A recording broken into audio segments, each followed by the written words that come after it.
આજે આપણે આપણા ગુજરાતનું ફેમસ સ્ટ્રીટ ફૂડ એવું કચ્છી દાબેલી આજે આપણે ઘરે જ બનાવીશું.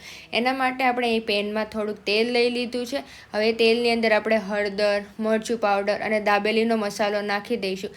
આ મસાલાની રેસીપી મેં પહેલાંથી જ અપલોડ કરી દીધી છે, તમે મારી ચેનલ પર જઈને જોઈ શકો છો.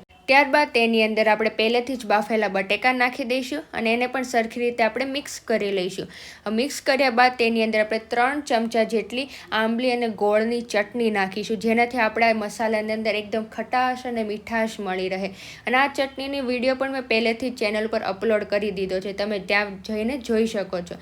હવે એની અંદર આપણે ખાંડ અને જીરું પાવડર અને થોડુંક પાણી નાખીને સરખી રીતે મિક્સ કરી લઈશું. આ આપણે જે બહાર લારી પર મળે તેવો જ મસાલો આપણો બટેકાનો તૈયાર થઈ ગયો છે. હવે એની અંદર થોડાક આપણે દાડમના દાણા, સેવ અને ધાણા નાખીને આપણે એને એક સાઈડમાં રાખી દઈશું. હવે એક આપણે પાવ લઈશું, એને વચ્ચેથી થોડુંક એવું આપણે કટ કરી દઈશું અને એની અંદર આપણે જે આંબલી ગોળની ચટણી હતી તે, બટેકાનો મસાલો અને આપણે જે મસાલા સિંગ અને થોડીક ડુંગળી નાખી દઈશું. આ મસાલા સિંગની ચટણી પણ મેં મારી ચેનલ પર અપલોડ કરી છે, એ પણ તમે જઈને જોઈ શકો છો. હવે એને આપણે એક તવા ઉપર થોડું તેલ નાખીને બંને બાજુથી સરખી રીતે એને શેકી લઈશું. અને આપણી દાબેલી એકવાર શેકાઈ જાય પછી એની અંદર આપણે સેવની અંદર એને આમ કોટ કરી લઈશું ત્રણેય બાજુથી. આ આપણી કચ્છી દાબેલી તૈયાર થઈ ગઈ છે. તમને કોમેન્ટ કરીને જરૂર બતાવો કે તમારી કેવી બની.